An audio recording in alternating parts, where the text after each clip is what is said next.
Mi nombre es Ivonne Hernández y el tema que nos atañe exponerles es las interrelaciones existentes entre los procesos educativos y la actividad económica, donde vamos a citar a Edmond, un economista francés que en el año 1981 propone que la economía es la ciencia que estudia de qué manera los recursos escasos son empleados para la satisfacción de las necesidades de los hombres en la sociedad.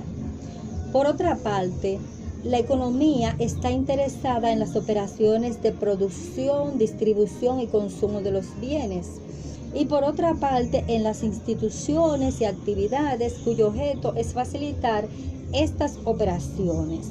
Una definición de lo que es la economía de la educación la tienen Kohn y Geschke, que en el 1990 proponen que la economía de la educación es el estudio de cómo los hombres y la sociedad eligen emplear recursos productivos escasos para producir diversos tipos de formación, el desarrollo de conocimientos, habilidades a través del tiempo para ser distribuidas entre las distintas personas y grupos en la sociedad. Hay tres razones por las cuales los economistas están interesados en el tema de la educación. Primero, en casi todos los países del mundo se gasta anualmente una gran cantidad de dinero en educación. Segundo, el sistema educativo es uno de los empleadores más importantes.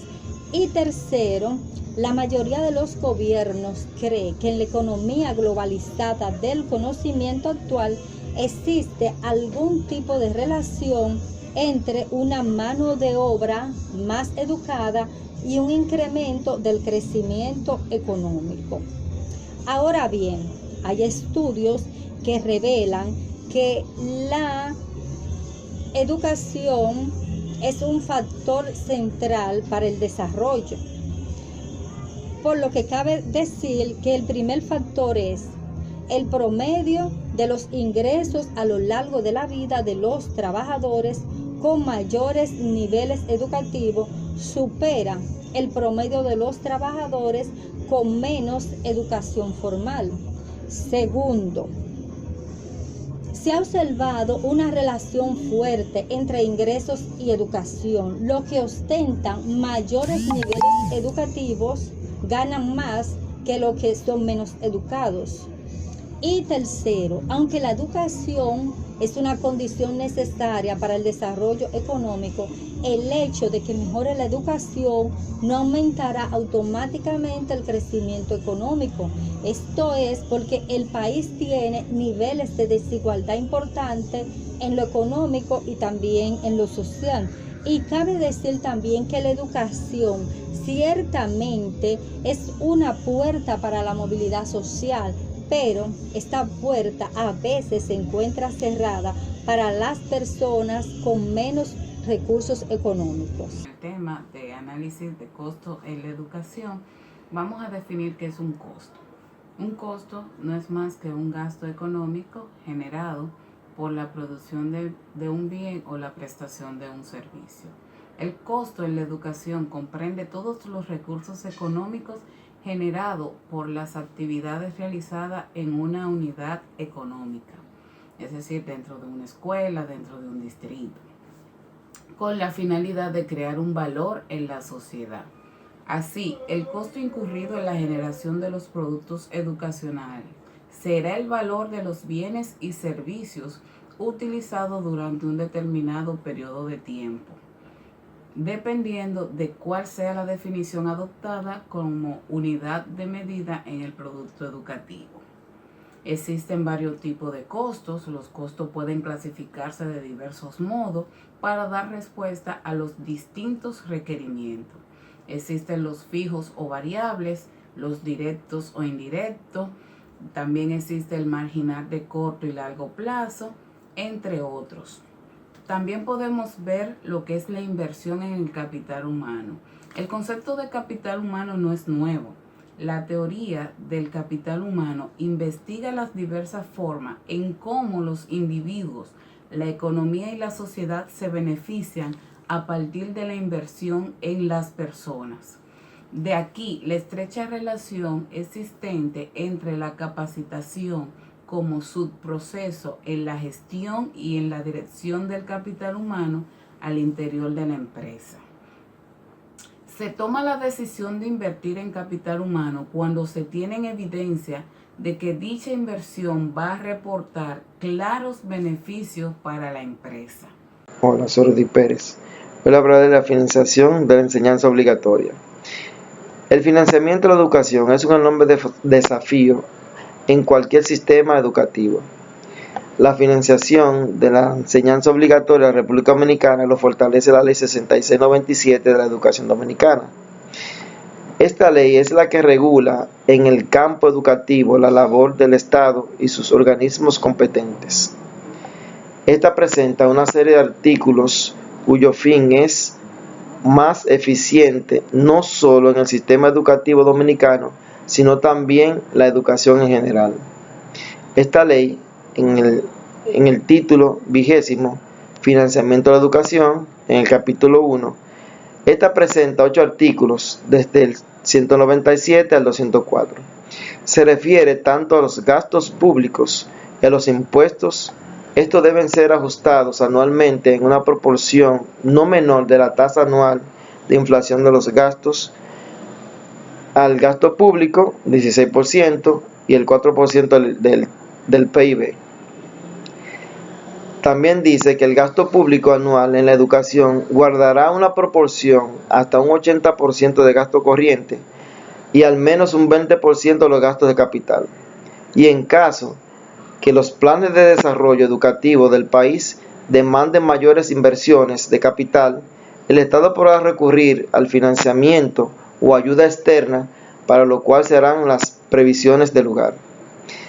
En el artículo 201, en adelante, se refiere al cumplimiento de los fines educativos consignados en la presente ley.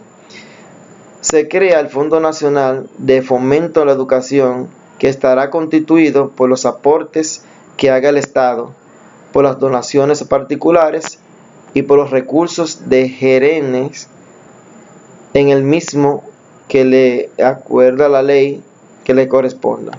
Este se nutrirá de las siguientes fuentes: las herencias que no hayan sido reclamadas por herederos legítimos en el tiempo estipulado por las leyes, el 5% a los bienes inmuebles de venta del Estado, el 20% del monto total de las cuentas inactivas de los bancos y las asociaciones de ahorros y préstamos cuyos plazos de reclamación hayan permitido de acuerdo a la ley. Educación post-obligatoria. Después de la educación secundaria, el estudiante se educa de esta forma, proporciona una formación general y especializada. El grado de madurez y actitudes de los estudiantes va a depender el aprendizaje de cada participante. Esto, tenemos un ejemplo de la formación del Infotec. Allí los estudiantes se forman después de esta educación y que el estudiante va a proporcionar un mejor aprendizaje según la destreza que ellos tengan. Entonces, ahí vemos, los estudiantes no pagan un centavo y entonces ahí el estudiante sale trabajando y haciendo un oficio real y específico. Mi nombre es Valentina Martínez y vengo a comunicarle o a socializar con ustedes sobre los instrumentos financieros personales. Dice que los instrumentos financieros personales son productos y servicios que ofrece el mercado financiero. La función de ello es vincular una relación entre dos empresas, que serían bancos y personas, con la finalidad de comprometer a un vínculo de responsabilidad entre ambos. Entre los instrumentos financieros tenemos instrumentos de ahorro, instrumentos de inversión e instrumentos de deuda. Cada uno de ellos tiene una finalidad o se enfoca en una finalidad o especialidad particular. Dentro de ellos hay subclasificaciones Por ejemplo, tenemos la de instrumento de deuda, que esta prestan servicio como préstamos personales, préstamos comerciales, préstamos hipotecarios, de consumos, entre otros. La finalidad de cada uno de ellos es tener una buena relación con el cliente y que ambas partes salgan beneficiados. Estas se generan por etapa y cada una de ellas también tiene una función particular.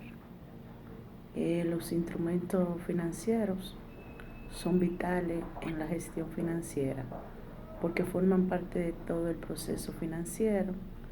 Estas se enfocan en los temas de deuda, inversión y ahorro. Un instrumento financiero parte día a día de la misma finanza.